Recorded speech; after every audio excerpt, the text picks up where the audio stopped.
Hello વિદ્યાર્થી મિત્રો, next એસપીએ YouTube ચેનલમાં આપનું સ્વાગત છે.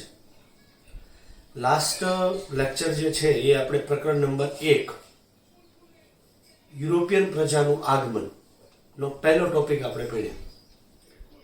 મિત્રો, એની અંદર આપણે બે પ્રજાઓ વિશેની વાત કરી. એક હતા પોર્ટુગીઝો, જેને આપણે ફિરંગીઓ કહીએ, અને બીજા હોલેન્ડના જે ડચ લોકો છે, જે હાલનું નેધરલેન્ડ છે.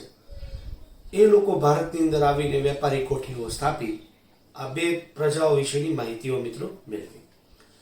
પણ ભારતની અંદર વેપાર કરનારી યુરોપિયન પ્રજાઓમાં આ બે જ પ્રજાઓ નથી. અને એવું કહી શકાય કે ભારતની અંદર વેપાર કરનાર યુરોપિયન પ્રજામાં સર્વાધિક પ્રસિદ્ધ કોઈ હોય તો એ અંગ્રેજો છે અને ફ્રેન્ચો છે. તો હજી આપણે પાઠની અંદર મુખ્ય 4 પ્રજાનો અભ્યાસ કરવાનો હતો, જેમાંથી આપણે 2 પ્રજાનો અભ્યાસ કર્યો. ફિરંગી એટલે કે પોર્ટુગીઝો, અને ત્યારબાદ હોલેન્ડથી આવેલા ડચ લોકો. મિત્રો, ત્યાર પછી ભારતમાં અંગ્રેજો અને ફ્રેન્ચો આવ્યા, જે વિષયનો વાત આપણે લેક્ચર નંબર 2માં મતલબ કે ટોપિક નંબર 2 ની અંદર કરશું.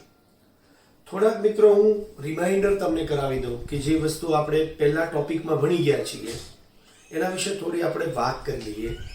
મેં તમને કીધું હતું ઈસવીસન 1453માં તુર્ક મુસ્લિમ લોકોએ કોન્સ્ટેન્ટિનોપલ જીતી લીધું. તો મિત્રો, પહેલું વેપારી કેન્દ્ર હતું કોન્સ્ટેન્ટિનોપલ અને એલેક્ઝાન્ડરિયા. જો એલેક્ઝાન્ડરિયા ઇજિપ્તમાં આવેલું છે અને કોન્સ્ટેન્ટિનોપલ આવેલું છે તુર્કિસ્તાનમાં.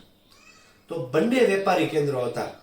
ભારત અને યુરોપ બંને એક સાથે વેપાર કોન્સ્ટેન્ટિનોપલમાં કરતા હતા અને કોન્સ્ટેન્ટિનોપલ એનું મથક બનાવીને કામ કરતા હતા.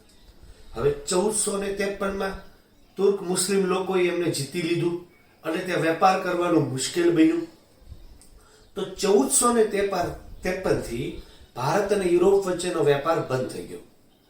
હવે યુરોપ જે છે એ ભારતની વસ્તુ વગર ચલાવી નહોતું શકતું, કારણ કે ઘણી બધી એવી વસ્તુ હતી જે યુરોપની અંદર માંગ હતી ભારતની વસ્તુની, જેમાં કે મરી મસાલા, તેજાના, સુતરાવ કાપડ, મલમલનું કાપડ, ઊની કાપડ, આ બધી વસ્તુની ખૂબ માંગ હતી. તો પછી યુરોપના દેશોને એવું લાગ્યું કે ભારત સાથે વેપાર કરવા માટેનો કોઈક જળમાર્ગ અથવા કોઈ રસ્તાને શોધવો જોઈએ. કોન્સ્ટેન્ટિનોપલ સાથે જે વેપાર થતો હતો એ મિત્રો બધો હતો સ્થળ માર્ગોથી અથવા જમીન માર્ગોથી. પણ હવે દરિયાઈ માર્ગ માટેની વિચારણા જે છે યુરોપના દેશમાં શરૂ થઈ. તો સૌપ્રથમ શરૂઆત કરી જે સ્પેનના જે ઇટાલીનો રહેવાસી છે અને સ્પેનના રાજાના સહયોગથી ક્રિસ્ટોફર કોલંબસ નીકળ્યો. પણ કોઈ કારણસર ભારત ન પહોંચી શક્યો. તો ક્રિસ્ટોફર કોલંબસની વાત આપણે કરી. એ પશ્ચિમ તરફ ગયો અને ઉત્તર અમેરિકા અને દક્ષિણ અમેરિકાના વચ્ચેના જે ભાગો છે, જેને અત્યારનું વેસ્ટ ઇન્ડિઝ નામ આપવામાં આવે છે, ત્યાં ફસાયો અને એક નવો અમેરિકાનો જે ખંડ છે એને શોધી કાઢ્યો. લાસ્ટ ટાઈમ સુધી મિત્રો એને એવું જ હતું કે હું ભારતનો શોધક છું, બરાબર, પણ વાસ્તવમાં એને ભારત શોધ્યું જ નહોતું. આવું સમર્થન કોણે કર્યું હતું? અમેરિગો નામના વ્યક્તિએ. એટલે અમેરિગો નામના વ્યક્તિના નામ ઉપરથી એ ખંડનું નામ શું પડ્યું? અમેરિકા. પણ સૌથી પહેલા જનાર માણસ કોણ હતો? Christopher Columbus. તો પહેલા કોલંબસ વિશે વાત કરી, બહુ ટૂંકી માહિતી છે. ઇટલીનો રહેવાસી છે. સ્પેનના રાજાની મદદથી ભારત તરફ આવવાનો જળમાર્ગ શોધવા નીકળ્યો, પણ પશ્ચિમ તરફ હાલના વેસ્ટ ઇન્ડિઝ કહી શકાય એવા સ્થળે એ આવીને ઊભો રહી ગયો. રેડ ઇન્ડિયન પ્રજાતિ ત્યાં વસવાટ કરે છે અને એ પોતાની જાતને ભારતનો શોધક માનવા લાગ્યો. આ વાત થઈ મિસ્ટર ક્રિસ્ટોફર કોલંબસની. ખૂબ ઝડપથી વાસ્કો ડી ગામા ઉપર વયા જઈએ.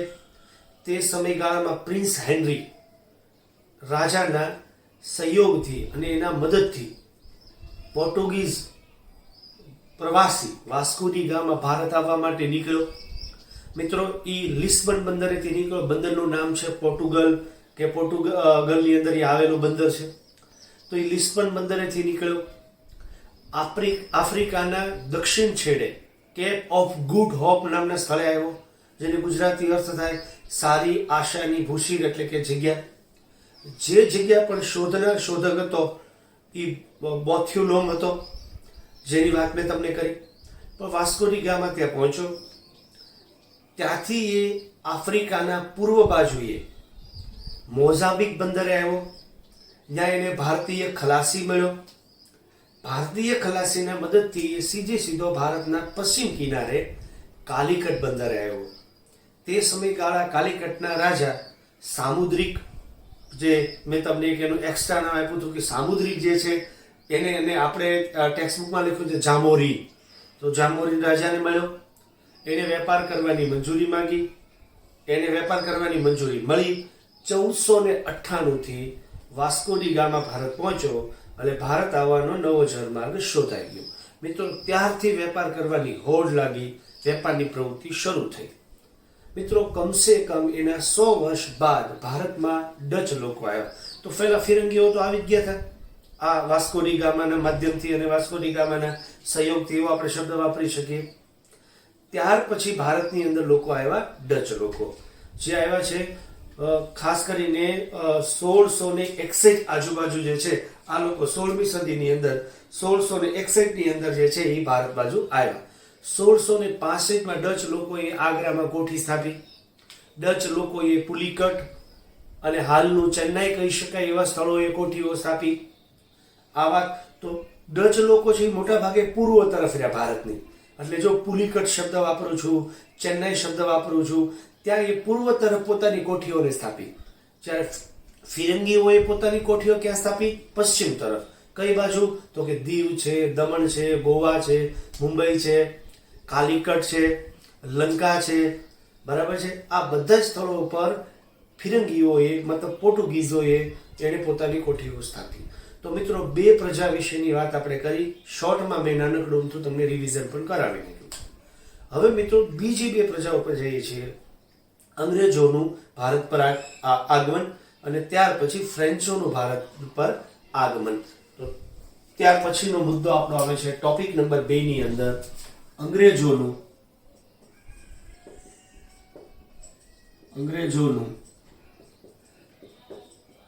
ભારતમાં આગમન.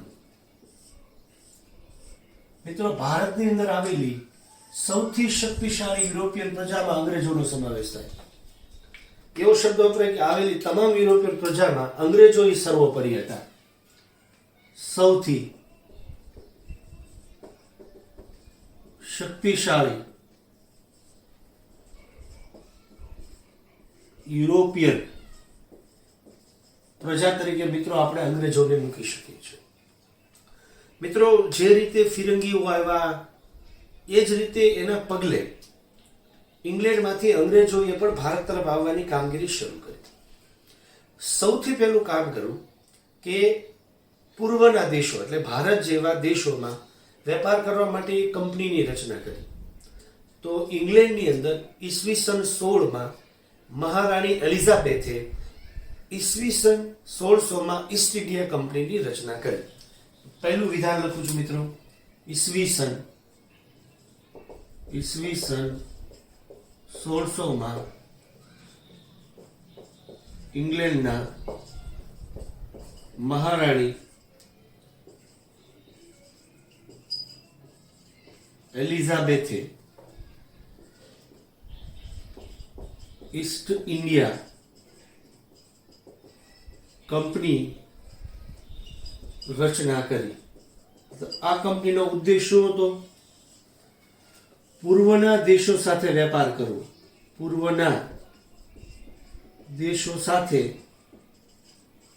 વેપાર કરવાના ઉદ્દેશથી આ ઈસ્ટ ઇન્ડિયા કંપનીની સ્થાપના ઇંગ્લેન્ડની અંદર ઈસવીસન 1600માં કરી. મિત્રો, ઇંગ્લેન્ડમાં સ્થપાયેલી આ ઈસ્ટ ઇન્ડિયા કંપનીનું પ્રથમ વાહન મતલબ કે જહાજ ઈસવીસન 1608માં કપ્તાન હોકિન્સ લઈને નીકળ્યા અને એ ભારત જે છે એ જહાંગીરના દરબારમાં વેપારી કરવાનો પરવાનો માંગ્યો. તો ત્યાર પછી ઈસવીસન 1608માં કપ્તાન હોકિન્સ છે એ પ્રથમ વહાણ લઈ ભારતમાં જહાંગીરના દરબારમાં આવ્યા. પણ જહાંગીરે કપ્તાન હોકિન્સને ભારતની અંદર વેપાર કરવાની છૂટ ન આપી, એટલે મંજૂરી ન આપી. ભારતમાં વેપારની મંજૂરી ન મળી. હવે તમારી સામે મિત્રો પ્રશ્ન સીધો આવીને ઉભો રહેશે કે ઇંગ્લેન્ડથી આવેલા કપ્તાન વિલિયમ હોકિન્સને જહાંગીરે શું કામ વેપાર કરવાની મંજૂરી ન આપી? કારણ ભારતમાં ફ્રેન્ચોનું આધિપત્ય, ભારતની અંદર ફિરંગીઓનું આધિપત્ય. કારણ કે ફિરંગીઓ એટલે કે પોર્ટુગીઝો આવેલા. પોર્ટુગીઝોનું ભારત ઉપર વેપારની દૃષ્ટિકોણથી એટલું બધું સારું વર્ચસ્વ હતું કે એમના કહેવાથી એણે અંગ્રેજોને વેપાર કરવાની મનાઈ કરી. મતલબ જહાંગીરે વેપાર કરવાની મનાઈ કરી. ક્યારે? ઈસવીસન 1608માં. 1608માં આવેલા અંગ્રેજી કપ્તાન કોણ હતા જહાજના? કપ્તાન વિલિયમ્સ હોકિન્સ. પણ એને મંજૂરી મળી નહીં. મિત્રો ફરી વખત ઘટના બની, રિપીટ થયું. આ ઈસવીસન 1613માં સર ટોમસ રો ભારતની અંદર વેપાર કરવા માટે જહાંગીરના દરબારમાં આવ્યા અને એને મંજૂરી પ્રાપ્ત થઈ ગઈ. તો ત્યાર પછી ઈસવીસન 1613માં સર ટોમસ રો ભારતમાં વેપાર કરવાના ઉદ્દેશથી આવ્યા અને તેને મંજૂરી પ્રાપ્ત થઈ. મિત્રો આ મંજૂરી આપનાર જહાંગીર જ હતા. જો ના મંજૂર કરનારી જહાંગીર હતા અને મંજૂરી આપનારી જહાંગીર હતા. ના મંજૂર કરવા પાછળનો ઉદ્દેશ છે એ મિત્રો એક જ હતો, ફિરંગીઓને સંતોષ આપવો. અંગ્રેજો ભારતમાં વેપાર કરવા ન આવે એવું ફિરંગી એટલે પોર્ટુગીઝો ઈચ્છતા હતા. એટલે એના કહેવાથી સૌપ્રથમ વખત ભારતમાં વેપાર કરવાની મંજૂરી ન મળી. પણ પછી પાછળથી જહાંગીરે આ પરવાનગી આપી દીધી. આમ કહીએ તો વધારે દિવસો નથી થયા, પણ આમ કહીએ તો 5 વર્ષ પછી તરત ભારતની અંદર અંગ્રેજો ફરી વખત વેપાર કરવાની કામગીરી તરફ આગળ વધવા લાગ્યા. મિત્રો અંગ્રેજો દ્વારા ભારતમાં સૌપ્રથમ કોઠી સુરત મુકામે સ્થાપી, મતલબ સુરત નામના સ્થળે સ્થાપી. તો ત્યાર પછી ભારતમાં અંગ્રેજોએ સૌપ્રથમ કોઠી ગુજરાતના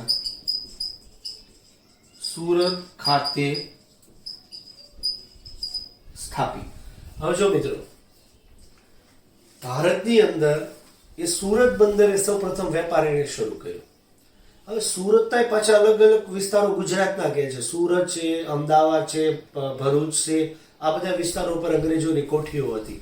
એટલે ફિરંગીઓ જે રીતે ભારતના પશ્ચિમ બાજુએ આવ્યા અને પશ્ચિમ બાજુએ એની વેપારી કામગીરી શરૂ કરી, એમ અંગ્રેજોએ પણ ભારતના પશ્ચિમ કિનારા ઉપર પોતાનો વેપાર સૌપ્રથમ જે છે એ મિત્રો શરૂ કરેલો આપણને જોવા મળે છે, એવો આપણે શબ્દ વાપરી શકીએ છીએ. ત્યાર પછી જો સુરતની પ્રથમ કોઠી હતી, ત્યારબાદ 1668માં અંગ્રેજોએ મુંબઈને મુખ્ય બંદર બનાવીને વેપારની કામગીરી શરૂ કરી. હવે મુંબઈ મુખ્ય બંદર એટલે વડુ મથક, એટલે ઇંગ્લેન્ડથી આવતો બધો સામાન ક્યાં મુખ્ય આવે? મુંબઈમાં. અને ત્યાર પછી ત્યાંથી શું થાય? જુદા જુદા કોઠીઓ જે હોય, જુદા જુદા વિસ્તારો હોય, ત્યાંથી એ વિતરણ થાય.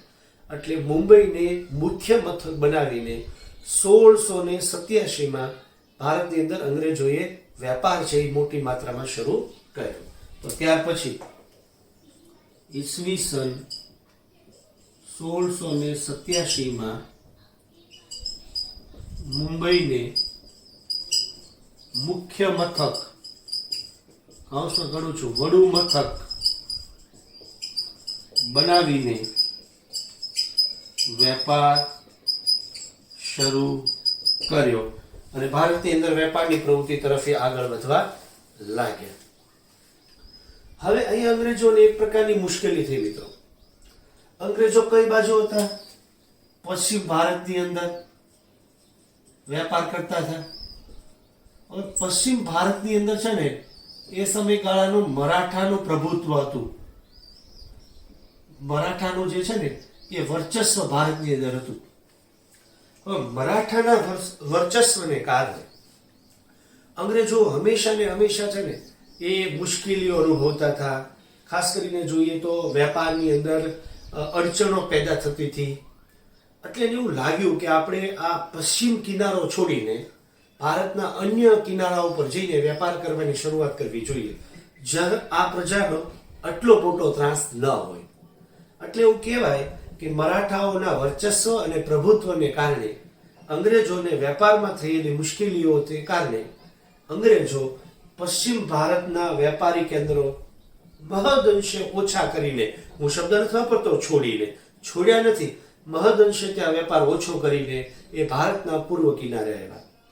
આ ભારતના પૂર્વ કિનારે વેપાર કરવાની મંજૂરી મુઘલ બાદશાહ શાહજહાંએ આપી અને શાહજહાંની મંજૂરીથી અંગ્રેજોએ ભારતના પશ્ચિમ બાજુએ બંગાળમાં પોતાનો વેપાર જે છે એ શરૂ કરેલો જોવા આપણને મળે છે. તો ત્યાર પછી ભારતની અંદર અંગ્રેજોનો બંગાળમાં જે વેપાર છે એના વિશેની થોડી વિગતો આપણે લખી નાખીએ. અંગ્રેજોનો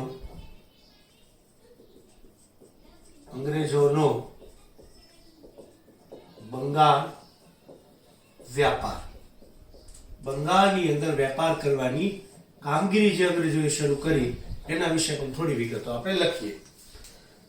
તો મિત્રો, શું કામ બંગાળ તરફ ગયા? મેં એનું એક કારણ કહી દીધું. મરાઠાઓને કારણે અંગ્રેજો પશ્ચિમ કિનારેથી પૂર્વ કિનારે વેપાર કરવા તરફ ગયા. આવો એક શબ્દ નાનકડો તો હું લખી નાખું છું. મરાઠાના કારણે પશ્ચિમ કિનારેથી અંગ્રેજો ભારતના પૂર્વ બાજુએ કોઠીઓ સ્થાપી અને વેપાર શરૂ કર્યો. મિત્રો, આ વેપારની મંજૂરી કોણે આપી? મુઘલ બાદશાહ શાહજહાંએ. મુઘલ બાદશાહ શાહજહાંએ બંગાળમાં વેપાર કરવાની છૂટ આપી. મતલબ અંગ્રેજોએ ઈસવીસન 1651 સૌ પ્રથમ જે કહેવાય એ પશ્ચિમ બંગાળના ખાસ કરીને જોઈએ હુગલી નદી ના કિનારે પોતાની પ્રથમ કોઠી જે છે એ સ્થાપેલી આપણે જોવા મળે છે. તો ત્યારબાદ ઈસવીસન 1651 બંગાળના હુગલી પ્રાંતમાં પ્રથમ કોઠી જે છે એ અંગ્રેજો દ્વારા મિત્રો સ્થાપવામાં આવી. બીજા શબ્દોમાં કહું તો મિત્રો બનાવવામાં આવી. એટલે એવું કહેવાય કે હુગલી નદીના કિનારે બંગાળની અંદર ઈસવીસન 1651 અંગ્રેજો દ્વારા જે છે એ પ્રથમ કોઠી પણ સ્થાપી, વેપાર પણ શરૂ કર્યો અને સુરક્ષાના કારણોસર ત્યાં સૈનિકો પણ મૂક્યા. મિત્રો, એક ઘટના છે એ અહીંયા બની જે ખૂબ અગત્યની છે. મુઘલ બાદશાહ ઔરંગઝેબ દ્વારા અંગ્રેજોને વગર કરે એટલે કર લીધા વગર વેપાર કરવાની છૂટ છે એ અહીં આપી, એવો આપણે શબ્દ વાપરી શકીએ. જે આ ઘટના જે છે એ આગળની બીજી ઘટના માટે બીજ રોપવાનું કામ કરે છે. આ મિત્રો ખાસ યાદ રાખજો. આ કર કોને ચૂકવવાનો ઈસ્ટ ઇન્ડિયા કંપનીએ? તો કે એ સમયગાળાના બંગાળના જે કોઈ શાસકો એને. હવે ઈસ્ટ ઇન્ડિયા કંપની કોઈ પણ પ્રકારનો કર ચૂકવ્યા વગર બંગાળની અંદર વેપાર કરી શકે છે એવું ફરમાન ઔરંગઝેબે કાઢી આપ્યું. કોને? East India company. પણ યાદ રાખજો, ફક્ત ઈસ્ટ ઇન્ડિયા કંપનીને જ તે, અન્ય કોઈ વ્યક્તિને નહીં. બંગાળની અંદર વેપાર કરવાની, કર મુક્ત, કર ચૂકવ્યા વગર વેપાર કરવાની છૂટ ફક્ત ઈસ્ટ ઇન્ડિયા કંપનીને ઔરંગઝેબ દ્વારા આપવામાં આવી. તો મિત્રો વિધાન લખું છું. મુગલ બાદશાહ ઔરંગઝેબ દ્વારા કર મુક્ત વેપાર કરવાની છૂટ ઈસ્ટ ઇન્ડિયા કંપનીને આપી. બીજા શબ્દોમાં કહું તો કે મળી. હવે જો મિત્રો, આ છૂટ ફક્ત ઈસ્ટ ઇન્ડિયા કંપનીને જ મળી છે. બીજા કોઈ પણ વ્યક્તિ વેપાર કરે એને બંગાળ પ્રાંતને પોતાનો કર ચૂકવવો જ પડે, બીજા શબ્દોમાં આપવો જ પડે. હવે ઘટના કેવી બની? ઈસ્ટ ઇન્ડિયા કંપની તો વેપાર ભારતમાં કરતી જ હતી, પણ સાથે સાથે ઈસ્ટ ઇન્ડિયા કંપનીના જે વડાઓ હોય એ પણ ભારતની અંદર વેપાર કરતા હતા. મતલબ કે જુદા જુદા અંગ્રેજ અધિકારીઓ, જે લશ્કરના વડા હોય, કંપનીના વડા હોય, કોઈ પણ પ્રાંત હોય એ પ્રાંતના વડા નીમા હોય, આ જેટલા અંગ્રેજી વડાઓ હતા એ પણ પોતે વ્યક્તિગત વેપાર કરતા હતા. જો ઈસ્ટ ઇન્ડિયા કંપની તો વેપાર કરતી હતી, પાછા અંગ્રેજી અધિકારીઓ પણ પોતાનો અંગત અને સ્વતંત્ર વેપાર કરતા હતા. હવે ઘટના કેવી બની? બંગાળની અંદર ઈસ્ટ ઇન્ડિયા કંપનીને કર ચૂકવવાની મનાઈ હતી, નહીં દેવાનું. હારવાર શું કર્યું? અધિકારીઓએ દેવાનું બંધ કર્યું. હવે અધિકારીઓએ કર દેવાનું બંધ કર્યું વેપારનું, અને ઈસ્ટ ઇન્ડિયા કંપનીને તો ઓલરેડી આપણે એને મંજૂરી આપી દીધી. આના કારણે બંગાળની આવકનો સ્ત્રોત ઘટી ગયો. બંગાળ જે પરગણો હતો, બંગાળ જે વિસ્તાર હતો, એ વિસ્તારની આવકનું મુખ્ય માધ્યમ શું હતું? વેપાર ઉપર કર. પણ આ કર દેવાનું તો બધાએ બંધ કરી દીધું. ઈસ્ટ ઇન્ડિયા કંપની સુધી તો સીમિત ચાલી શકે, ચાલતું હતું. અને એ તો બંગાળ પરગણા એટલે કે વિસ્તારને ખબર જ હતી કે જો ઈસ્ટ ઇન્ડિયા કંપની પાસેથી આપણે કર નથી લેવાનો, એનો કોઈ વાંધો નહોતો. પણ જ્યારે એમના અધિકારીઓ પોતે જે વહીવટ કરતા હતા, પોતે જે વેપાર કરતા હતા, એની પર એને કર દેવાનું બંધ કરી દીધું, તો બંગાળની અંદર આવક જે હોય, બંગાળની જે રેવન્યુ જે હોય એ પ્રમાણમાં ખૂબ ઘટી ગઈ. જે બંગાળના તે સમયગાળાના જે નવાબ છે, શબ્દ લખે છે મુર્શિદ અલી ખાનને આ બાબત યોગ્ય લાગી નહીં. આનાથી બંગાળનો નવાબ મુર્શિદ અલી ખાન છે એ થોડો મુશ્કેલીમાં મુકાણો, અંગ્રેજો સાથે વિવાદમાં ઉતર્યો, એવો આપણે શબ્દ વાપરી શકીએ છીએ. અને આ વિવાદનું કારણ બન્યું પ્લાસીનું યુદ્ધ ઈસવીસન 1757. પણ પ્લાસીનું યુદ્ધ આ જ પાઠમાં વિગત આપે છે, અને મિત્રો અહીંથી જ શરૂ થાય છે. કારણ બંગાળની અંદર કર મુક્ત વેપાર કરવાની બાબતથી જ તે, અને બંગાળના નવાબ મુર્શિદ અલી ખાનને વિરોધને કારણે તે, અને ત્યારથી તે પ્લાસીના યુદ્ધના બીજ રોપાય છે. તો મિત્રો એક છેલ્લો મુદ્દો અહીં લખી નાખું છું કે બંગાળના નવાબ, બંગાળની આવક ઘટતા ત્યાર પછી અધિકારીએ કર આપવાનું બંધ કર્યું, જેથી બંગાળની આવકમાં ઘટાડો થયો. અને આ ઘટાડોને કારણે બંગાળના નવાબ મુર્શિદ ખાન, શબ્દ નામ લખે છે, બંગાળના નવાબ મુર્શિદ અલી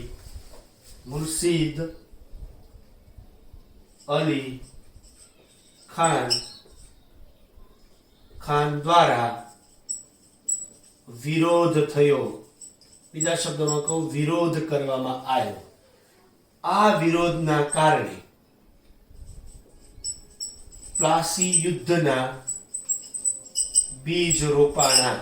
પ્લાસી યુદ્ધની જે ભૂમિકા છે એ તૈયાર કરવાની કામગીરી શરૂ થઈ.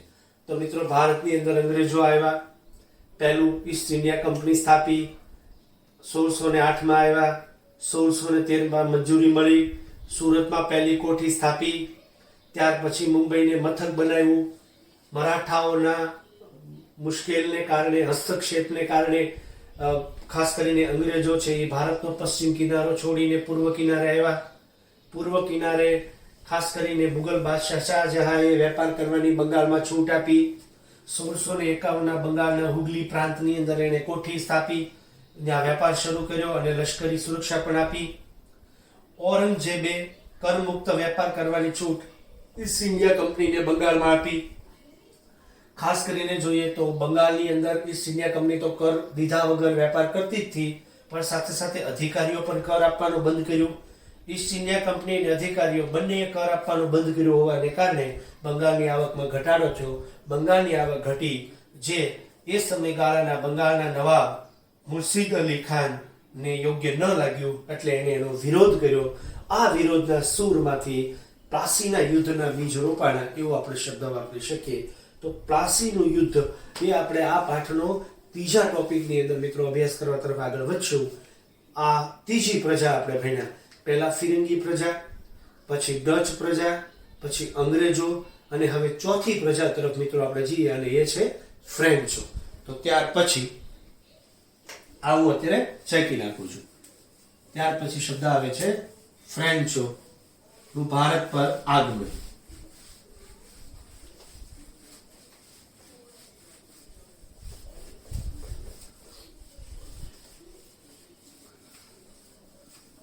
ત્યાર પછી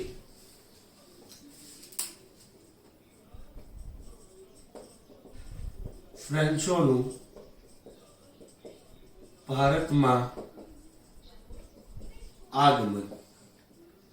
જે રીતે ઇંગ્લેન્ડની અંદર પૂર્વના દેશો સાથે વેપાર કરવા માટે એક ઈસ્ટ ઇન્ડિયા કંપનીની રચના થઈ, એવી જ રીતે ફ્રેન્ચોએ પણ ઈસવીસન 1664 ફ્રેન્ચ ઈસ્ટ ઇન્ડિયા કંપનીની સ્થાપના કરી. ઈસવીસન 1664 ફ્રેન્ચોએ ફ્રેન્ચ ઈસ્ટ ઇન્ડિયા કંપનીની રચના કરી. આ ફ્રેન્ચ ઈસ્ટ ઇન્ડિયા કંપનીનો મુખ્ય ઉદ્દેશ શું હતો? પૂર્વના દેશો સાથે વ્યાપાર કરવો. પૂર્વના દેશો સાથે વેપાર કરવાની કામગીરી જે છે એ આ કંપનીનો જોવા મળતો હતો. મિત્રો, ફ્રેન્ચ ઈસ્ટ ઇન્ડિયા કંપનીનો વડો દુપ્લે હતો, જે ભારતમાં આ કંપનીને ઈસવીસન 1668 લાવ્યા અને ભારતની અંદર વેપારી કામગીરી શરૂ કરી. આ કંપનીના વડા દુપ્લે ઈસવીસન 1668 ભારતમાં વ્યાપાર કરવાની કામગીરી શરૂ કરી. તો મિત્રો યાદ રાખજો, કંપનીની સ્થાપના થઈ છે ઈસવીસન 1664. આ કંપની ભારતમાં વેપાર કરવાની શરૂઆત કરે છે ઈસવીસન 1668.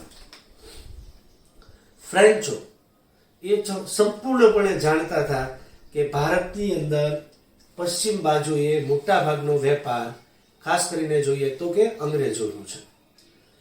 અંગ્રેજો ધીરે ધીરે પશ્ચિમ કિનારો છોડીને ક્યાં બાજુ ગયા? પૂર્વ કિનારા તરફ.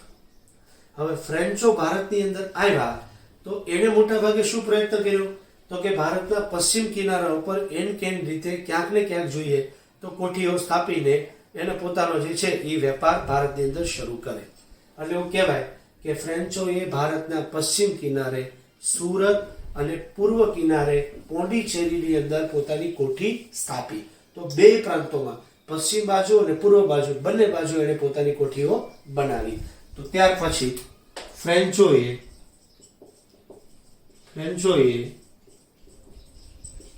ભારતના પશ્ચિમ કિનારે સુરત અને પૂર્વ કિનારે પોંડિચેરીમાં વેપાર કરવા કોઠીઓ સ્થાપી. મિત્રો એવો શબ્દ આપણે વાપરી શકીએ છીએ. આ ઉપરાંત ઘણા પ્રદેશો ઉપર એન કેન રીતે ફ્રેન્ચો છે એ ભારતની અંદર વેપાર કરતું હતું. શબ્દ લખીએ કરાયકલ, કેટલા પ્રાંતો છે જ્યાં એ વેપારી કોઠીઓ સ્થાપીને કામ કરતું હતું. તો આપણે મૂકી શકીએ સુરત છે, મછલીપટ્ટનમ છે, આંધ્રપ્રદેશમાં આવેલું છે મિત્રો. ત્યાર પછી આપણે જોઈએ છીએ તો કે પોંડિચેરી છે, પછી મિત્રો કરાઈકલ છે, પછી મિત્રો માહે છે, પછી મિત્રો ચંદ્રનગર છે, ત્યાર પછી મિત્રો આપણે કહી શકીએ તો કે થાણા છે અથવા થાણે છે. વગેરે સ્થળો પર ફ્રેન્ચો છે એ વેપારની પ્રવૃત્તિ કરતા હતા. તો એવું કહી શકાય કે આ વેપાર કરવાની એની મુખ્ય કોઠીઓ તરીકે આપણે મૂકી શકીએ છીએ, જે આની ખાસ કરીને અગત્યના વિસ્તારો કહેવાય. મિત્રો, બે વ્યક્તિઓ વચ્ચે ભારતની અંદર વેપાર કરવાની સતત સ્પર્ધા ચાલી અને એ બંને વ્યક્તિઓ છે અંગ્રેજો અને ફ્રેન્ચો. ભારતની અંદર લાંબા સમય સુધી અંગ્રેજો અને ફ્રેન્ચો વચ્ચે સંઘર્ષ થયા. અંગ્રેજો વર્સિસ ફ્રેન્ચો વચ્ચે સંઘર્ષ છે એ મિત્રો ભારતની અંદર ખૂબ ચાલ્યો. વેપાર કરવાની એકબીજા વચ્ચે ખૂબ મોટી હોડ થઈ. મિત્રો 1746 થી 1763 ઈસવીસન 1746 થી ઈસવીસન 1763 સુધી. તો જો 46 થી 63 સુધીના સમયગાળા દરમિયાન, એટલે આમ ગણો ને તો 46 ને 4 50 ને 10 60 એટલે 14 ને 3 17 વર્ષ સુધી અંગ્રેજો અને ફ્રેન્ચો વચ્ચે ભારતની અંદર વેપાર કરવા માટેનો સંઘર્ષ ચાલ્યો. મિત્રો, આ સંઘર્ષને કર્ણાટક વિગ્રહ તરીકે ઓળખી શકાય છે. આ સંગ્રહને મિત્રો કર્ણાટક વિગ્રહ તરીકે ઓળખવામાં આવે છે, જ્યાં અંગ્રેજો અને ફ્રેન્ચો સતત વેપાર કરવાના ઉદ્દેશથી એકબીજા સામે લડ્યા.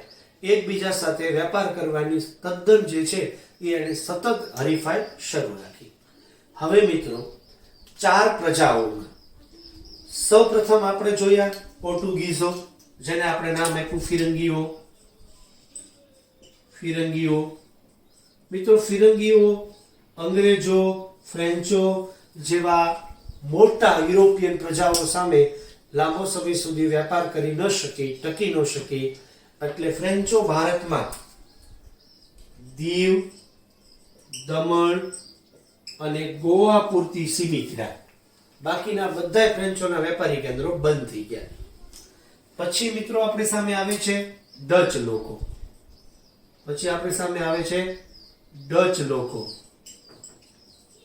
જે હોલેન્ડ થી આવ્યા હતા, હાલનું નેધરલેન્ડ કહેવાય.